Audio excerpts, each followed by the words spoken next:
शुरुआत करते हैं वड्डी खबर के नाल। श्री अकाल तख्त साहिब के जथेदार के बयान से सीएम भगवंत मान ने सवाल चुके ने। क्या है कि हथियारों का नहीं गुरबाणी का सुनेहा दो, मॉडर्न तरक्की के सुनेहे होण ना कि मॉडर्न हथियारों से। सीएम भगवंत मान का बयान है।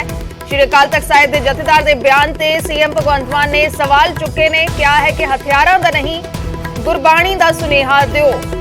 ਗਿਆਨੀ ਹਰਪ੍ਰੀਤ ਸਿੰਘ ਦੇ ਵੱਲੋਂ ਇੱਕ ਬਿਆਨ ਆਇਆ ਸੀ ਜਿਸ ਦੇ ਵਿੱਚ ਉਹਨਾਂ ਨੇ ਕਿਹਾ ਸੀ ਕਿ ਸ਼ਸਤਰ ਵਿਦਿਆ ਹਰ ਸਿੱਖ ਨੂੰ ਹਾਸਲ ਕਰਨੀ ਚਾਹੀਦੀ ਹੈ। ਨਾਲ ਹੀ ਜਿਹੋ ਜਿਹੇ ਹਾਲਾਤ ਬਣ ਰਹੇ ਨੇ ਉਸ ਦੇ ਮੱਦੇਨਜ਼ਰ ਮਾਡਰਨ ਹਥਿਆਰ ਵੀ ਰੱਖਣ, ਲੀਗਲ ਤਰੀਕੇ ਦੇ ਨਾਲ ਸਾਰੇ ਸਿੱਖ ਮਾਡਰਨ ਹਥਿਆਰ ਰੱਖਣ ਦੇ ਯਤਨ ਕਰਨ। ਜਿਸ ਤੋਂ ਬਾਅਦ ਸੀਐਮ ਭਗਵੰਤ ਮਾਨ ਦਾ ਇਹ ਬਿਆਨ ਆਇਆ ਹੈ। ਸੀਐਮ ਭਗਵੰਤ ਮਾਨ ਨੇ ਇਤਰਾਜ਼ ਜਤਾਇਆ ਹੈ ਇਸ ਬਿਆਨ ਦੇ ਉੱਤੇ ਤੇ ਕਿਹਾ ਹੈ ਕਿ ਹਥਿਆਰਾਂ ਦਾ ਨਹੀਂ ਗੁਰਬਾਣੀ ਦਾ ਸੁਨੇਹਾ ਦਿਓ, ਮਾਡਰਨ ਹਥਿਆਰ ਨਹੀਂ ਮਾਡਰਨ ਤਰੱਕੀ ਦਾ ਸੁਨੇਹਾ ਦਿਓ। मुख्यमंत्री भगवंत मान वालों ट्वीट किया गया है। ट्वीट करके उन्होंने लिखा है, मानयोग जथेदार श्री अकाल तख्त साहिब जी, तुहाडा हथियारों वाला बयान सुनिया। जथेदार साहिब जी, तुसी सरबत दा भला मंगण वाली गुरबाणी नूं घर घर पहुंचाउण दा संदेश दिओ, ना कि हथियार रखण दा। जथेदार साहिब आपां पंजाब विच शांति, भाईचारे अते मॉडर्न तरक्की दे सुनेहे देने ने, ना कि मॉडर्न हथियारां दे। भगवंत मान पंजाब दे मुख्यमंत्री दे वल्लों इस बयान ते इतराज जताया गया है ते क्या है कि हथियारां दा नहीं गुरबाणी दा सुनेहा दिओ।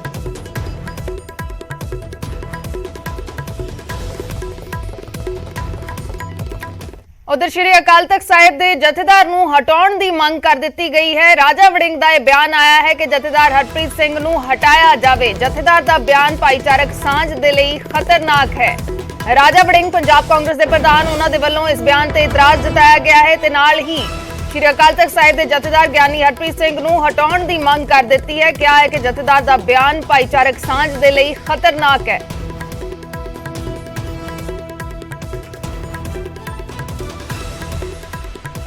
राजा वड़िंग दे वल्लों ट्वीट किया गया है। ट्वीट करके उन्होंने लिखा है, बिना तथ्यां नूं दस्से जथेदार साहिब वल्लों मॉडर्न हथियारां वाला दिता गया बयान शरारती है। यह पंजाब की भाईचारक सांझ लई खतरनाक है, जिवें ये शरारती ताकतां दे बुलारे बने हुए ने।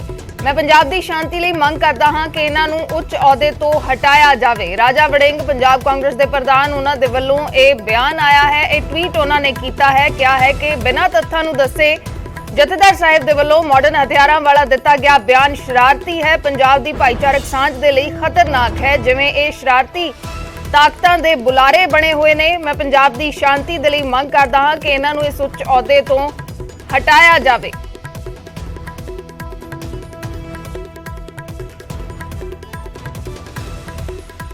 ते हुण तुहानूं जथेदार दी ओह अपील भी सुणाउंदे हां जिस कारण पंजाब दा सियासी माहौल पक्खिया होया है।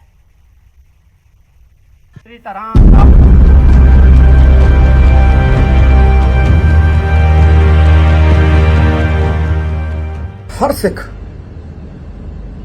लाइसेंसी जिहड़े मॉडर्न हथियार ने लीगल तरीके दे नाल वो भी जिहड़ा है वो रखण दा हर सिख यतन जरूर करे।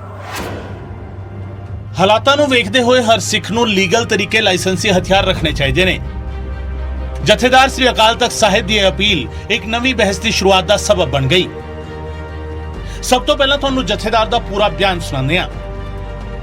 गतकेबाजी, तलवारबाजी, निशानेबाजी, ये जिहड़ियां कलावां ने इन्हां दे विच सुसिੱਖਿਅਤ होइए और हर सिख लाइसेंसी जिहड़े मॉडर्न हथियार ने लीगल तरीके दे नाल वो भी जिहड़ा है वो रखण दा हर सिख यतन जरूर करे। जथेदार ने मीरी पीरी दे मालिक गुरु साहब दे गुरतागद्दी दिवस ते बयान दिता तां सियासी धिरां दा प्रतिक्रम वखरे तरीके सामने आया। श्रोमणी अकाली दल ने तां जथेदार दे इस बयान दे नाल इत्तेफाक जताया, पर किसी वेले श्रोमणी अकाली दल दी ही भाईवाल रही भाजपा ने सीधे तौर ते इस नूं अपनी नौकरी बचाउण दी कोशिश करार दे दिता। पंजाब नूं हमेशा अपनी रक्षा वास्ते जिहड़ी है मजलूमां दी रक्षा वास्ते, किसी ते जुल्म हुंदा उहदे खिलाफ ते खड़न दे वास्ते। और हुण भी जिहड़ी सिंह साहब ने अज दे हालात दे विच जो नशिਆਂ दे नाल माड़ी हालत हो चुकी है समाज दे विच लॉ एंड आर्डर दी, ਉਹਦੇ ਵਿੱਚ ਪਹਿਲਾਂ ਤੇ ਉਹਨਾਂ ਨੇ ਸਾਰਿਆਂ ਨੂੰ ਬਾਣੀ ਤੇ ਬਾਣੇ ਦੇ ਨਾਲ ਜੁੜਨ ਦੀ ਪ੍ਰੇਰਣਾ ਦਿੱਤੀ ਹੈ, ਨਸ਼ਿਆਂ ਤੋਂ ਦੂਰ ਰਹਿਣ ਵਾਸਤੇ ਪ੍ਰੇਰਣਾ ਦਿੱਤੀ ਹੈ। ਔਰ ਨਾਲ ਹੀ ਜਿਹੜਾ ਕ੍ਰਾਈਮ ਵਧ ਰਿਹਾ ਇਹਦੇ ਵਾਸਤੇ ਜਿਹੜੇ ਹਥਿਆਰਬੰਦ ਲਾਇਸੈਂਸ ਰੱਖਣ ਦੀ ਜਿਹੜੀ ਹੈ ਜਿਹੜਾ ਲਾਇਸੈਂਸ ਹਥਿਆਰ ਰੱਖਣ ਦੀ ਜਿਹੜੀ ਗੱਲ ਕਹੀ ਹੈ ਮੈਂ ਸਮਝਦਾ ਹਾਂ ਸਮੇਂ ਦੇ ਮੁਤਾਬਕ ਰੈਲੀਵੈਂਟ ਹੈ। ਉਹ ਆਪਣੀ ਸਟੇਟਮੈਂਟ ਤੇ ਦੁਬਾਰਾ ਗੌਰ ਕਰਨ। ਉਹਨਾਂ ਨੇ ਨਾਲ ਇਹ ਵੀ ਕਿਹਾ ਕਿ ਦੇਸ਼ ਦੇ ਹਾਲਾਤ ਖਰਾਬ ਹੋ ਰਹੇ ਆ, ਸੂਬੇ ਦੇ ਹਾਲਾਤ ਖਰਾਬ ਹੋ ਰਹੇ ਆ। ਨਾ ਦੇਸ਼ ਦੇ ਹੋ ਰਹੇ ਆ, ਨਾ ਸੂਬੇ ਦੇ ਹੋ ਰਹੇ ਆ, ਪਰ ਇਹਨਾਂ ਗੱਲਾਂ ਨਾਲ ਜ਼ਰੂਰ ਹੋ ਜਾਣਗੇ। ਉਧਰ ਕਾਂਗਰਸ ਨੇ ਇਸ ਬਿਆਨ ਨੂੰ ਕਿਉਂ ਦੇ ਆਧਾਰ ਤੇ ਸਪਸ਼ਟ ਕਰਨ ਦੀ ਮੰਗ ਕੀਤੀ। ਇਸ ਜਗ੍ਹਾ ਤੇ ਬਹਿ ਕੇ ਇਹੋ ਜੀ ਗੱਲ ਕਰਨੀ ਕੋਈ ਬਹੁਤੀ ਵਧੀਆ ਗੱਲ ਨਹੀਂ ਕੀਤੀ ਗਿਆਨੀ ਜੀ ਨੇ, ਬਟ ਉਹ ਹੀ ਦੱਸਣ ਵੀ ਕੀ ਖਤਰਾ ਹੈ, ਕੀ ਐਸੀ ਗੱਲ ਹੈ, ਕੀ ਮਾਡਰਨ ਵੈਪਨਸ ਰੱਖਣ ਦੀ ਲੋੜ ਹੈ। ਸਿਆਸੀ ਅਤੇ ਹੋਰਨਾਂ ਜਥੇਬੰਦੀਆਂ ਦੇ ਵਿਚਾਲੇ ਇਸ ਬਿਆਨ ਨੂੰ ਲੈ ਕੇ ਜਿਹੜੇ ਸਵਾਲ ਖੜੇ ਹੋ ਰਹੇ ਨੇ, ਉਹਨਾਂ ਦੇ ਜਵਾਬ ਆਉਂਦੇ ਦਿਨਾਂ ਵਿੱਚ ਕਦੋਂ ਤੱਕ ਮਿਲਦੇ ਨੇ, ਇਹ ਸਵਾਲ ਕਾਇਮ। Bureau report, news 18 Punjab. ਹਥਿਆਰ ਰੱਖਣ ਦੀ ਗੱਲ ਸੁਣਨ ਦੇ ਵਿੱਚ ਜਿੰਨੀ ਜੋਸ਼ੀਲੀ ਹੈ ਉਨਾ ਹੀ ਔਖਾ ਹੈ ਹਥਿਆਰ ਰੱਖਣ ਦਾ ਲਾਇਸੈਂਸ ਹਾਸਲ ਕਰਨਾ ਤੇ ਹਥਿਆਰ ਰੱਖਣਾ।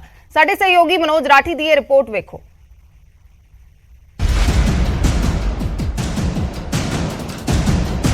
ਹਥਿਆਰਾਂ ਦੇ ਸ਼ੋਰੂਮ ਵਿੱਚ ਰੱਖੀਆਂ ਬੰਦੂਕਾਂ ਨੂੰ ਦੇਖ ਕੇ ਜੇਕਰ ਤੁਹਾਨੂੰ ਲੱਗ ਰਿਹਾ ਹੈ ਕਿ ਆਪਣੇ ਘਰਾਂ ਵਿੱਚ ਇਹਨਾਂ ਹਥਿਆਰਾਂ ਨੂੰ ਰੱਖਣਾ ਬੜਾ ਸੌਖਾ ਹੈ, ਤਾਂ ਥੋੜਾ ਠਹਿਰੋ। ਹਥਿਆਰਾਂ ਦੇ ਲਈ ਲਾਇਸੈਂਸ ਹਾਸਲ ਕਰਨ ਦੀ ਪ੍ਰਕਿਰਿਆ ਨੂੰ ਸਮਝੀਏ ਤਾਂ ਸਭ ਤੋਂ ਪਹਿਲਾਂ ਡੀਸੀ ਦਫ਼ਤਰ ਦੇ ਵਿੱਚ ਅਰਜ਼ੀ ਦਿੱਤੀ ਜਾਂਦੀ ਹੈ। ਇੱਥੋਂ ਐਸਐਸਪੀ ਦਫ਼ਤਰ ਨੂੰ ਇਹ ਅਰਜ਼ੀ ਭੇਜੀ ਜਾਂਦੀ ਹੈ। ਐਸਐਸਪੀ ਇਹ ਅਰਜ਼ੀ ਡੀਐਸਪੀ ਨੂੰ ਮਾਰਕ ਕਰਦਾ ਹੈ ਤੇ ਡੀਐਸਪੀ ਤੁਹਾਡੇ ਇਲਾਕੇ ਦੇ ਐਸਐਚਓ ਨੂੰ ਭੇਜਦਾ ਹੈ। ਐਸਐਚਓ ਵੈਰੀਫਿਕੇਸ਼ਨ ਕਰਕੇ ਮੁੜ ਐਸਐਸਪੀ ਨੂੰ ਇਹ ਅਰਜ਼ੀ ਭੇਜਦਾ ਹੈ। ਐਸਐਸਪੀ ਦੇ ਕੋਲੋਂ ਫਾਈਲ ਡੀਸੀ ਦਫ਼ਤਰ ਨੂੰ ਜਾਂਦੀ ਹੈ ਤੇ ਫਿਰ ਡੀਸੀ ਤੇ ਨਿਰਭਰ ਕਰਦਾ ਹੈ ਕਿ ਲਾਇਸੈਂਸ ਦੇਣਾ ਵੀ ਹੈ ਜਾਂ ਨਹੀਂ। ਪਹਿਲਾਂ 3 ਸਾਲਾਂ ਦੇ ਲਈ ਲਾਇਸੈਂਸ ਮਿਲਦਾ ਸੀ ਤੇ ਹੁਣ ਇਹ ਮਿਆਦ ਵਧਾ ਕੇ 5 ਸਾਲ ਕਰ ਦਿੱਤੀ ਗਈ ਹੈ। ਪ੍ਰਾਇਮਰੀ ਲਾਇਸੈਂਸ ਜ਼ਿਲ੍ਹਾ ਪੱਧਰ ਦੇ ਲਈ ਦਿੱਤਾ ਜਾਂਦਾ ਹੈ, ਜਦਕਿ ਡੀਸੀ ਦੀ ਸਿਫਾਰਿਸ਼ ਤੇ ਹੀ ਇਸ ਦੇ ਦਾਇਰੇ ਵਿੱਚ ਵਾਧਾ ਕੀਤਾ ਜਾ ਸਕਦਾ ਹੈ। ਵਾਧਾ ਕੀਤੇ ਜਾਣ ਤੇ ਸੂਬਾ ਪੱਧਰੀ ਜਾਂ ਕੌਮੀ ਪੱਧਰ ਦਾ ਲਾਇਸੈਂਸ ਕੇਂਦਰੀ ਗ੍ਰਹਿ ਮੰਤਰਾਲਾ ਹੀ ਜਾਰੀ ਕਰਦਾ ਹੈ। ਜੇਕਰ ਇੱਕ ਵਾਰੀ ਇਹ ਲਾਇਸੈਂਸ ਮਿਲ ਵੀ ਜਾਵੇ ਤਾਂ ਵੀ ਸਿੱਧੇ ਹਥਿਆਰਾਂ ਦੇ ਸ਼ੋਰੂਮ ਤੋਂ ਤੁਹਾਨੂੰ ਹਥਿਆਰ ਨਹੀਂ ਮਿਲਣਗੇ। ਸ਼ੋਰੂਮ ਦੇ ਮਾਲਕ ਵੀ ਬਕਾਇਦਾ ਲਾਇਸੈਂਸ ਵਾਲੇ ਸ਼ਖਸ ਨੂੰ ਵੈਰੀਫਾਈ ਕਰਦੇ ਨੇ। ਸਰ ਅੱਜ ਕੱਲ ਸੈਂਟਰ ਗਵਰਨਮੈਂਟ ਨੇ ਇੱਕ ਨਡਾਲ ਦੀ ਸਾਈਟ ਬਣਾਤੀ ਹੈ ਆਨਲਾਈਨ ਵੈਰੀਫਿਕੇਸ਼ਨ ਲਈ। ਸੋ ਉੱਤੇ ਯੂਐਨ ਨੰਬਰ ਹਰੇਕ ਪਾਰਟਿਕੂਲਰ ਲਾਇਸੈਂਸ ਦਾ ਇੱਕ ਯੂਨੀਕ ਨੰਬਰ ਹੈਗਾ, ਉਸ ਤੇ ਆਪਾਂ ਵੈਰੀਫਾਈ ਕਰ ਸਕਦੇ ਹਾਂ। ਪਰ ਮਸਲਾ ਸਿਰਫ ਇੱਥੇ ਤੱਕ ਹੀ ਨਹੀਂ, ਹਥਿਆਰਾਂ ਦਾ ਲਾਇਸੈਂਸ ਵੀ ਬਣ ਗਿਆ। ਲਾਇਸੈਂਸ ਲੈ ਕੇ ਤੁਸੀਂ ਸ਼ੋਰੂਮ ਵੀ ਚਲੇ ਗਏ, ਪਰ ਹਥਿਆਰਾਂ ਦੀ ਕੀਮਤ ਅਤੇ ਹਥਿਆਰ ਵਿੱਚ ਇਸਤੇਮਾਲ ਹੋਣ ਵਾਲੇ ਕਾਰਤੂਸਾਂ ਦੀ ਕੀਮਤ ਸੁਣ ਕੇ ਤੁਹਾਡੇ ਹੋਸ਼ ਫਾਖਤਾ ਹੋ ਸਕਦੇ ਨੇ। ਮਿਨੀਮਮ ਸਰ ਰਿਵਾਲਵਰ ਅਰਾਊਂਡ 90,000 ਤੋਂ ਸਟਾਰਟ ਹੈ ਜੀ। 90,000 ਜੇ ਦੁਨਾਲੀ ਦੀ ਅਸੀਂ ਗੱਲ ਕਰ ਲਈ, ਦੁਨਾਲੀ ਸਰ ਅੱਜ ਕੱਲ ਆਊਟ ਆਫ ਟ੍ਰੈਂਡ ਹੋ ਗਈ ਹੈ, ਕੋਈ ਜ਼ਿਆਦਾ ਵੈਲਿਊ ਨਹੀਂ ਰਹੀ। ਅਪਰੋਕਸੀਮੇਟ 15,000 ਤੋਂ ਸਟਾਰਟ ਹੋ ਜਾਂਦੀ ਹੈ। 15,000 ਤੋਂ ਸਟਾਰਟ ਹੁੰਦੀ ਹੈ। ਕਾਰਟੇਜ ਸਰ ਤਕਰੀਬਨ 0.22 ਦਾ ਅਰਾਊਂਡ 25 ਰੁਪਏ ਤੋਂ ਸਟਾਰਟ ਹੋ ਜਾਂਦਾ ਇੰਪੋਰਟਡ ਕਾਰਟੇਜ। ਠੀਕ ਹੈ। ਤੇ ਆਰਡੀਨੈਂਸ ਦਾ ਅਰਾਊਂਡ 60-70 ਰੁਪਏ ਤੋਂ ਕਾਰਟੇਜ ਸਟਾਰਟ ਹੋ ਜਾਂਦਾ ਜੀ। ਤੇ ਇਸ ਹਿਸਾਬ ਨਾਲ ਇੰਪੋਰਟਡ ਕਾਰਟੇਜ ਆਉਂਦੇ ਨੇ, ਕੋਈ 200-300 ਦੀ ਰੇਂਜ 3006 ਰਾਈਫਲ ਦੇ ਨੇ, ਅਲੱਗ-ਅਲੱਗ ਕੈਟਾਗਰੀ ਦੇ ਕਾਰਟੇਜ ਨੇ। ਸੋ ਸੁਣਿਆ ਤੁਸੀਂ, ਹਥਿਆਰ ਖਰੀਦਣਾ ਤੇ ਰੱਖਣਾ ਉਨਾ ਸੌਖਾ ਨਹੀਂ ਜਿੰਨਾ ਤੁਸੀਂ ਸੋਚ ਰਹੇ ਹੋ। ਲਾਇਸੈਂਸ ਹਾਸਲ ਕਰਨ ਤੋਂ ਵੱਖ ਹਥਿਆਰਾਂ ਨੂੰ ਰੱਖਣ ਦਾ ਖਰਚਾ ਆਪਣੇ ਆਪ ਵਿੱਚ ਇੰਨਾ ਜ਼ਿਆਦਾ ਹੈ ਕਿ ਆਮ ਲੋਕ ਹਥਿਆਰ ਰੱਖਣਾ ਦਾ ਦੂਰ ਇਸ ਬਾਰੇ ਸੋਚਣ ਵੀ ਨਾ।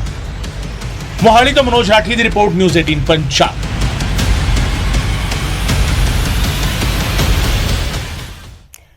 ਉਧਰ ਸਿਮਰਨਜੀਤ ਸਿੰਘ ਮਾਨ ਸੰਗਰੂਰ ਤੋਂ ਲੋਕ ਸਭਾ ਦੀ ਜ਼ਿਮਨੀ ਚੋਣ ਲੜਨ ਦੀ ਤਿਆਰੀ ਕਰ ਰਹੇ ਨੇ ਤੇ ਇਸ ਦੇ ਲਈ ਪੰਥਕ ਪਾਰਟੀਆਂ ਦਾ ਸਹਿਯੋਗ ਲੈਣਗੇ। ਸਿਮਰਨਜੀਤ ਸਿੰਘ ਮਾਨ ਨੇ ਨਿਊਜ਼ 18 ਪੰਜਾਬ ਤੇ ਬਿਆਨ ਦਿੱਤਾ ਹੈ, ਕਿਹਾ ਹੈ ਕਿ ਸਾਰੀਆਂ ਪੰਥਕ ਪਾਰਟੀਆਂ ਤੋਂ ਸਹਿਯੋਗ ਮੰਗਾਂਗੇ, ਅਕਾਲੀ ਦਲ ਸੰਯੁਕਤ ਤੋਂ ਵੀ ਸਹਿਯੋਗ ਮੰਗਾਂਗੇ।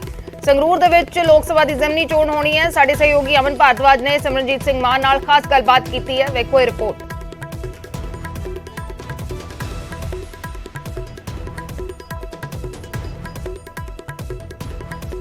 ਇਹ ਸਾਡੀ ਪਾਰਟੀ ਨੇ ਅੱਜ ਸਟੇਟਮੈਂਟ ਦਿੱਤੀ ਹੈ ਜੀ, ਤੇ ਜੇ ਸਟੇਟਮੈਂਟ ਦਿੱਤੀ ਹੈ ਮੈਂ ਪਾਰਟੀ ਦਾ ਹੁਕਮ ਤਾਂ ਮੈਨੂੰ ਮੰਨਣਾ ਹੀ ਪਊਗਾ ਨਾ। ਮੈਂ ਸਮਝਦਾ ਕਿ ਅਕਾਲੀ ਕੈਂਡੀਡੇਟ ਪਾਰਲੀਮੈਂਟ ਦੇ ਵਿੱਚ ਜਾਣਾ ਚਾਹੀਦਾ ਪੰਥਕ, ਕਿਉਂ ਕਰਕੇ ਪਿਛਲੀ ਵਾਰੀ ਬਹੁਤ ਰਾਜ ਸਭਾ ਦੇ ਵਿੱਚ ਆਮ ਆਦਮੀ ਪਾਰਟੀ ਨੇ ਭੇਜੀ ਹੈ ਜੀ, ਤੇ ਹੁਣ ਅਗਲਾ ਵੀ ਆਮ ਪਾਰਟੀ ਦਾ ਰਾਜ ਸਭਾ ਦੇ ਵਿੱਚ ਜਾ ਰਿਹਾ ਹੈ ਜੀ। ਤੇ ਪੰਥ ਵੱਲੋਂ ਕਲੈਕਟਿਵਲੀ ਇੱਕ ਕੈਂਡੀਡੇਟ ਪਾਰਲੀਮੈਂਟ ਦੇ ਵਿੱਚ ਪਹੁੰਚਣਾ ਚਾਹੀਦਾ ਹੈ। ਜਿਹੜੇ ਇਸ਼ੂਜ਼ ਹੈਗੇ ਆ ਪੰਥ ਦੇ ਪੰਜਾਬ ਦੇ ਜੀ, ਉਹ ਪਾਰਲੀਮੈਂਟ ਦੇ ਵਿੱਚ ਗੂੰਜਣੇ ਚਾਹੀਦੇ ਹੈ, ਜੋ ਕਿ ਸਾਨੂੰ 1984 ਤੋਂ ਬਾਅਦ ਸਾਨੂੰ ਇਨਸਾਫ ਨਹੀਂ ਮਿਲਿਆ ਹੈ।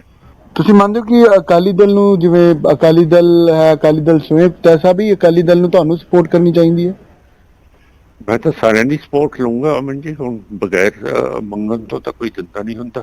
ਜਿਹੜਾ ਮੰਗਤਾ ਹੁੰਦਾ ਹੈ ਉਹ ਤੁਹਾਡੀ ਕਾਰ ਕੋਲ ਜਾ ਕੇ ਹੱਥ ਫੈਲਾ ਦਿੰਦਾ ਹੈ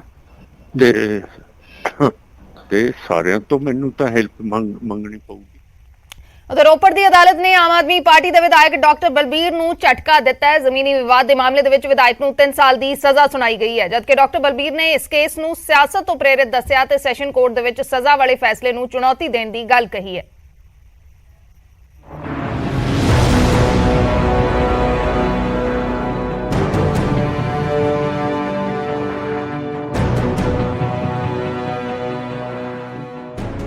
ਪਟਿਆਲਾ ਦਿਹਾਤੀ ਤੋਂ ਆਪ ਵਿਧਾਇਕ ਡਾਕਟਰ ਬਲਬੀਰ ਸਿੰਘ ਦੀਆਂ ਮੁਸ਼ਕਲਾਂ ਵੱਧ ਗਈਆਂ ਨੇ। ਰੋਪੜ ਦੀ ਅਦਾਲਤ ਨੇ ਵਿਧਾਇਕ ਨੂੰ ਵੱਡਾ ਝਟਕਾ ਦਿੱਤਾ ਹੈ। 2011 ਦੇ ਕੁੱਟਮਾਰ ਦੇ ਮਾਮਲੇ 'ਚ ਅਦਾਲਤ ਨੇ ਡਾਕਟਰ ਬਲਬੀਰ ਨੂੰ 3 ਸਾਲ ਦੀ ਸਜ਼ਾ ਸੁਣਾਈ ਹੈ ਤੇ 5000 ਰੁਪਏ ਦਾ ਜੁਰਮਾਨਾ ਲਗਾਇਆ। ਉੱਥੇ ਵਿਧਾਇਕ ਦੀ ਪਤਨੀ ਤੇ ਬੇਟੇ ਨੂੰ ਵੀ 3 ਸਾਲ ਦੀ ਸਜ਼ਾ ਸੁਣਾਈ ਗਈ ਹੈ।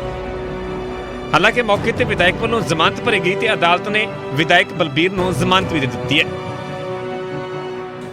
ਇੱਕ ਮਾਰ ਕਟਾਈ ਦਾ ਮੁਕੱਦਮਾ ਜਿਸ ਵਿੱਚ ਇੱਕ ਪਾਸਿਓਂ ਪਰਮਜੀਤ ਕੌਰ ਤੇ ਉਹਨਾਂ ਦੇ ਪਤੀ ਸਰਦਾਰ ਮੇਵਾ ਸਿੰਘ ਵਿੰਗ ਕਮਾਂਡਰ ਦੋਸ਼ੀ ਸਨ, ਦੂਸਰੇ ਪਾਸੇ ਡਾਕਟਰ ਬਲਬੀਰ ਸਿੰਘ MLA ਸਾਹਿਬ ਔਰ ਉਹਨਾਂ ਦੀ ਪਤਨੀ ਬੀਬੀ ਰੁਪਿੰਦਰਜੀਤ ਕੌਰ ਸੈਣੀ ਤੇ ਉਹਨਾਂ ਦਾ ਪੁੱਤਰ ਰਾਹੁਲ ਤੇ ਇੱਕ ਹੋਰ ਬੰਦਾ ਪਰਮਿੰਦਰ ਸਿੰਘ ਦੋਸ਼ੀ ਸਨ।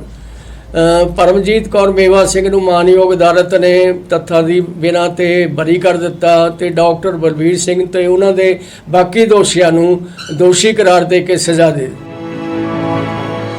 ਉਧਰ ਡਾਕਟਰ ਬਲਬੀਰ ਨੇ ਇਸ ਕੇਸ ਨੂੰ ਸਿਆਸਤ ਤੋਂ ਪ੍ਰੇਰਿਤ ਦੱਸਿਆ ਤੇ ਸੈਸ਼ਨ ਕੋਰਟ ਦੇ ਵਿੱਚ ਜਾਣ ਦੀ ਗੱਲ ਕਹੀ ਹੈ। ਦੇਖੋ ਪੋਲੀਟੀਕਲੀ ਮੋਟੀਵੇਟਡ ਇਸ ਤਰ੍ਹਾਂ ਸੀਗਾ ਵੀ ਇਹਨਾਂ ਦੇ ਇੱਕ ਤਾਂ ਜਿਹੜੇ ਮਤਲਬ ਰਿਸ਼ਤੇਦਾਰ ਸੀਗੇ, ਅਸੀਂ ਉਹ ਵਾਲਾ ਟਾਈਮ ਸੀ ਜਦੋਂ ਅਸੀਂ ਪੋਲੀਟੀਕਲ ਜਿੰਨੀਆਂ ਵੀ ਫੋਰਸਸ ਸੀਗੀਆਂ ਉਹਨਾਂ ਨੂੰ ਚੈਲੰਜ ਕਰਨਾ ਮਤਲਬ ਸ਼ੁਰੂ ਕੀਤਾ ਸੀਗਾ। ਉਸ ਤੋਂ ਬਾਅਦ ਤੁਹਾਨੂੰ ਪਤਾ ਹੀ ਆ ਅਸੀਂ ਪਹਿਲਾਂ ਜਿਹੜੇ ਬਹੁਤ ਹੀ ਇੰਪੋਰਟੈਂਟ ਕਾਂਗਰਸ ਦੇ ਜਿਹੜੇ ਲੀਡਰ ਸੀ ਉਹਨਾਂ ਨੂੰ ਹਰਾਇਆ। ਇਸ ਵਾਰੀ ਮੈਂ ਜਿਹੜਾ ਇੱਕ ਸਿਟਿੰਗ ਮੰਤਰੀ ਸੀ ਉਹਦੇ ਬੇਟੇ ਨੂੰ ਹਰਾਇਆ। ਕੈਪਟਨ ਸਾਹਿਬ ਇਲੈਕਸ਼ਨ ਆ ਰਿਹਾ, ਸੋ ਜਿਹੜਾ ਵੀ ਆਮ ਆਦਮੀ ਪਾਰਟੀ ਨਾਲ ਰਿਲੇਟਡ ਹੈ ਉਹਨੂੰ ਜਿਸ ਤਰ੍ਹਾਂ ਵੀ ਮਤਲਬ ਦਿੱਲੀ 'ਚ ਸਾਡੇ MLAs ਤੇ ਕਿੰਨੇ ਕੇਸ ਹੋਇਆ, ਸੋ ਸਾਨੂੰ ਉੱਥੇ ਵੀ MLAs ਨੂੰ ਇਨਸਾਫ ਮਿਲਿਆ, ਮੈਨੂੰ ਵੀ ਇਨਸਾਫ ਮਿਲੇਗਾ। ਅਸੀਂ ਜਿਹੜੀਆਂ ਸਾਡੇ ਕੋਲ ਹਾਇਰ ਕੋਰਟਸ ਹੈਗੀਆਂ ਅਸੀਂ ਆਪਣਾ ਜਿਹੜੀਆਂ ਜੁਡੀਸ਼ੀਅਲ ਰੈਮਡੀਜ਼ ਅਵੇਲ ਕਰਾਂਗੇ। ਪੂਰਾ ਮਾਮਲਾ ਹੈ ਕਿ ਤੁਹਾਨੂੰ ਇਸ ਤੋਂ ਵੀ ਵਾਕਿਫ ਕਰਵਾ ਦਿੰਦੇ ਹਾਂ। ਪੂਰਾ ਵਿਵਾਦ ਭੈਣ ਭਰਾਵਾਂ ਦੇ ਜ਼ਮੀਨੀ ਵਿਵਾਦ ਦੇ ਨਾਲ ਜੁੜਿਆ ਹੋਇਆ ਹੈ। ਮਾਮਲਾ ਚਮਕੌਰ ਸਾਹਿਬ ਦੇ ਟਿੱਪਰਾ ਦਿਆਲ ਸਿੰਘ ਵਾਲਾ ਪਿੰਡ ਦਾ ਹੈ। ਦਰਅਸਲ ਵਿਧਾਇਕ ਦੀ ਪਤਨੀ ਤੇ ਸਾਲੀ ਦੇ ਵਿਚਕਾਰ ਝਗੜਾ ਹੈ। 109 ਵਿਗੇ ਜ਼ਮੀਨ ਜਿਸ ਦੀ ਵੰਡ ਹੋ ਚੁੱਕੀ ਸੀ, ਦੋਵੇਂ ਧਿਰਾਂ ਆਪੋ ਆਪਣੀ ਜ਼ਮੀਨ ਨੂੰ ਪਾਣੀ ਲਗਾਉਂਦੀਆਂ ਸਨ ਤੇ ਖੇਤਾਂ ਨੂੰ ਪਾਣੀ ਲਗਾਉਣ ਨੂੰ ਲੈ ਕੇ ਹੀ ਝਗੜਾ ਹੋਇਆ। ਸ਼ਿਕਾਇਤਕਰਤਾ ਦਾ ਦੋਸ਼ ਹੈ ਕਿ ਵਿਧਾਇਕ ਨੇ ਜ਼ਮੀਨ ਦੱਬਣ ਦੀ ਕੋਸ਼ਿਸ਼ ਕੀਤੀ। ਸ਼ਿਕਾਇਤਕਰਤਾ ਵੱਲੋਂ ਕੁੱਟਮਾਰ ਦੇ ਵੀ ਦੋਸ਼ ਲਗਾਏ ਗਏ। 13 ਜੂਨ 2011 ਨੂੰ ਵਿਧਾਇਕ ਦੀ ਸਾਲੀ ਤੇ ਸਾਡੂ ਵੱਲੋਂ ਕੇਸ ਦਰਜ ਕਰਵਾਇਆ ਗਿਆ। ਬੇਸ਼ੱਕ ਵਿਧਾਇਕ ਬਲਬੀਰ ਨੂੰ ਜ਼ਮਾਨਤ ਮਿਲ ਚੁੱਕੀ ਹੈ, ਪਰ ਮੁਸ਼ਕਲਾਂ ਅਜੇ ਵੀ ਖਤਮ ਨਹੀਂ ਹੋਈਆਂ। ਜੇ ਕੋਰਟ ਤੋਂ ਸਜ਼ਾ ਨੂੰ ਲੈ ਕੇ ਰਾਹਤ ਨਹੀਂ ਮਿਲਦੀ ਤਾਂ ਵਿਧਾਇਕੀ ਵੀ ਖਤਰੇ ਵਿੱਚ ਪੈ ਸਕਦੀ ਹੈ।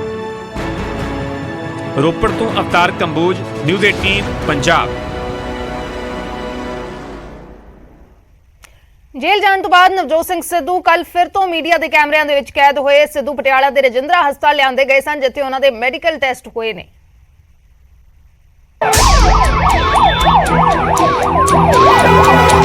ਸ਼ੁੱਕਰਵਾਰ ਨੂੰ ਪਟਿਆਲਾ ਦੀ ਕੇਂਦਰੀ ਜੇਲ੍ਹ ਪਹੁੰਚੇ ਸਿੱਧੂ ਨੂੰ ਸੋਮਵਾਰ ਭਾਰੀ ਪੁਲਿਸ ਫੋਰਸ ਦੇ ਪਹਿਰੇ ਹੇਠ ਪਟਿਆਲਾ ਦੇ ਰਜਿੰਦਰਾ ਹਸਪਤਾਲ ਲਿਆਂਦਾ ਗਿਆ। ਕੋਰਟ ਦੇ ਹੁਕਮਾਂ ਤੇ ਸਿੱਧੂ ਦੇ ਮੈਡੀਕਲ ਟੈਸਟ ਕਰਵਾਏ ਗਏ। 3 ਡਾਕਟਰਾਂ ਦੇ ਬੋਰਡ ਨੇ ਸਿੱਧੂ ਦੇ ਟੈਸਟ ਕੀਤੇ। ਸਿੱਧੂ ਦੇ ਹਾਰਟ, ਲੀਵਰ ਤੇ ਬਲੱਡ ਦੇ ਕੁਝ ਟੈਸਟ ਕੀਤੇ ਗਏ ਨੇ, ਜਿਸ ਦੀ ਰਿਪੋਰਟ ਦੇ ਆਧਾਰ ਤੇ ਡਾਕਟਰ ਸਿੱਧੂ ਦੀ ਡਾਈਟ ਦੀ ਸਿਫਾਰਿਸ਼ ਕਰਨਗੇ।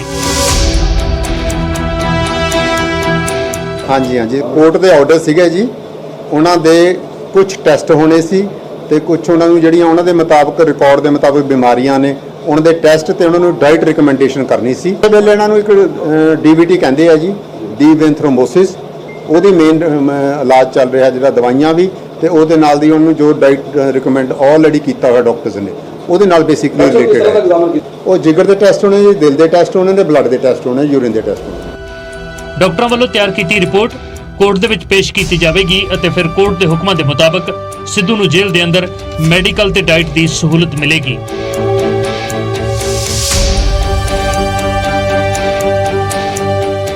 ਜੋ ਆਨਰੇਬਲ CGM ਸਾਹਿਬ ਦਾ ਆਰਡਰ ਸੀਗਾ 21 ਤਰੀਕ ਦਾ, ਉਹਦੀ ਕੰਪਲਾਈਂਸ ਦੇ ਵਿੱਚ ਸਿੱਧੂ ਸਾਹਿਬ ਨੂੰ ਮੈਡੀਕਲ ਸੁਪਰਡੈਂਟ ਸਾਹਿਬ ਦੇ ਆਫਿਸ ਦੇ ਵਿੱਚ ਲੈ ਕੇ ਆਏ ਔਰ ਮੈਡੀਕਲ ਆਫੀਸਰ ਸੁਪਰਡੈਂਟ ਸਾਹਿਬ ਨੇ ਮੈਡੀਕਲ ਆਫੀਸਰ ਦੀ ਇੱਕ ਬੋਰਡ ਕਨਸਟੀਟਿਊਟ ਕਰਕੇ ਉਹਨਾਂ ਦਾ ਮੈਡੀਕਲ ਐਗਜ਼ਾਮੀਨੇਸ਼ਨ ਕੀਤਾ ਹੈ। ਜੋ ਫੈਸਲਾ ਡਾਕਟਰ ਸਾਹਿਬਾਨ ਨੇ ਕੀਤਾ ਹੈ ਉਹਦੇ ਮੁਤਾਬਕ ਉਹਨਾਂ ਨੂੰ ਰਾਈਟ ਵੀ ਦਿੱਤੀ ਜਾਏਗੀ। ਆਨਰੇਬਲ ਕੋਰਟ ਉਹਦਾ ਫੈਸਲਾ ਕਰੇਗੀ। ਸਿੱਧੂ ਪੁਲਿਸ ਦੀ ਬੱਸ ਵਿੱਚ ਬੈਠ ਕੇ ਰਜਿੰਦਰਾ ਹਸਪਤਾਲ ਪਹੁੰਚੇ। ਸਿੱਧੂ ਨੂੰ ਮਿਲਣ ਦੇ ਲਈ ਕਈ ਸਾਬਕਾ ਵਿਧਾਇਕ ਵੀ ਹਸਪਤਾਲ ਪਹੁੰਚੇ ਹੋਏ ਸਨ। ਹਰਦਿਆਲ ਕੰਬੋਜ, ਕਾਕਾ ਰਜਿੰਦਰ ਸਿੰਘ, ਨਾਜਰ ਸਿੰਘ ਮਾਨਸ਼ਈਆ। ਸਿੱਧੂ ਤੁਰਦੇ ਤੁਰਦੇ ਸਭ ਨੂੰ ਮਿਲੇ। ਕੋਈ ਸਿੱਧੂ ਦਾ ਹਾਲ ਚਾਲ ਪੁੱਛ ਰਿਹਾ ਸੀ ਤੇ ਕਿਸੇ ਦਾ ਸਿੱਧੂ ਹਾਲ ਚਾਲ ਜਾਣ ਰਹੇ ਸਨ।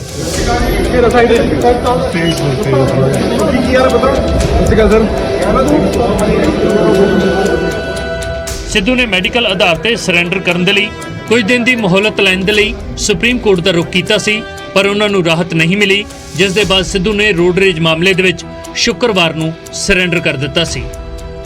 ਪਟਿਆਲਾ ਤੋਂ ਮਨੋਜ ਸ਼ਰਮਾ, ਨਿਊਜ਼ 18। ਪੰਚਾਇਤੀ ਜ਼ਮੀਨਾਂ ਤੇ ਕਬਜ਼ਿਆਂ ਦੇ ਖਿਲਾਫ ਪੰਜਾਬ ਸਰਕਾਰ ਵੱਲੋਂ ਛੇੜੀ ਮੁਹਿੰਮ ਨੂੰ ਲੈ ਕੇ ਕੈਬਨਿਟ ਮੰਤਰੀ ਧਾਲੀਵਾਲ ਤੇ 23 ਕਿਸਾਨ ਜਥੇਬੰਦੀਆਂ ਦੇ ਵਿਚਾਲੇ ਮੀਟਿੰਗ ਹੋਈ, ਜਿਸ ਵਿੱਚ ਆਬਾਦਕਾਰ ਕਿਸਾਨਾਂ ਦੇ ਮਸਲੇ ਨਿਬੇੜਨ ਦੇ ਲਈ ਇੱਕ ਸਾਂਝੀ ਕਮੇਟੀ ਬਣਾਉਣ ਦਾ ਫੈਸਲਾ ਹੋਇਆ।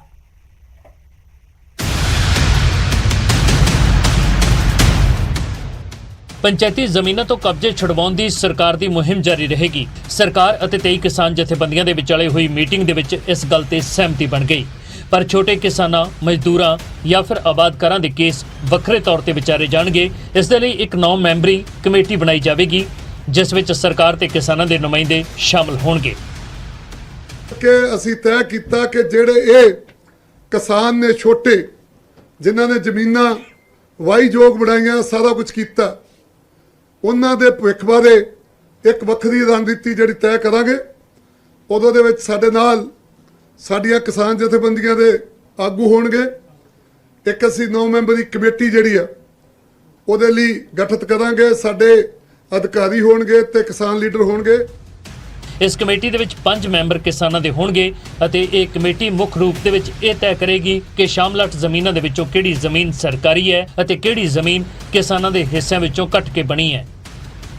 ਕਮੇਟੀ ਤੈਅ ਕਰੂਗੀ ਕਿ ਜੇ ਪੰਚਾਇਤੀ ਰਾਜ ਐਕਟ ਦੇ ਅਨੁਸਾਰ ਉਹਨਾਂ ਕਿਸਾਨਾਂ ਦਾ, ਉਹਨਾਂ ਗਰੀਬ ਕਿਸਾਨਾਂ ਦਾ ਜੇ ਮਸਲਾ ਹੱਲ ਹੋ ਗਿਆ ਤੇ ਬਿਲਕੁਲ ਸਹੀ ਆ, ਠੀਕ ਹੈ। ਜੇ ਨਾ ਹੋਇਆ ਤੇ ਅਸੀਂ ਇਹਨਾਂ ਗਰੀਬ ਲੋਕਾਂ ਦੇ ਲਈ, ਜਿਹੜੇ ਇੰਨੀ ਮਿਹਨਤ ਕਰਦੇ ਆ, ਉਹਨਾਂ ਗਰੀਬ ਲੋਕਾਂ ਲਈ ਇਹਨੂੰ ਜਿਹੜਾ ਆਪਾਂ ਵਿਧਾਨ ਸਭਾ 'ਚ ਵੀ ਖੜ ਸਕਦੇ ਹਾਂ, ਵਿਧਾਨ ਸਭਾ 'ਚ ਵੀ ਜਿਹੜਾ ਬਚਾ ਸਕਦੇ ਹਾਂ।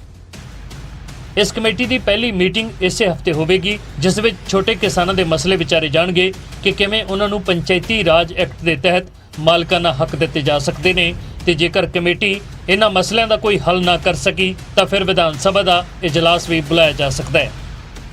9 ਮੈਂਬਰਾਂ ਦੀ ਕਮੇਟੀ ਹੋਏਗੀ, ਜਿਹਦੇ ਵਿੱਚ 5 ਅਸੀਂ ਕਿਸਾਨ ਆਗੂ ਤੇ ਨਾਲ ਸਾਡੇ ਲੀਗਲ ਐਡਵਾਈਜ਼ਰ 1-2 ਵਕੀਲ ਲਵਾਂਗੇ, ਤਾਂ ਕਿ ਕਿਸੇ ਥਾਂ ਦੇ ਉੱਤੇ ਵੀ ਕੋਈ ਸਾਡੇ ਕਿਸਾਨਾਂ ਨੂੰ ਮਾਰ ਨਾ ਪਵੇ।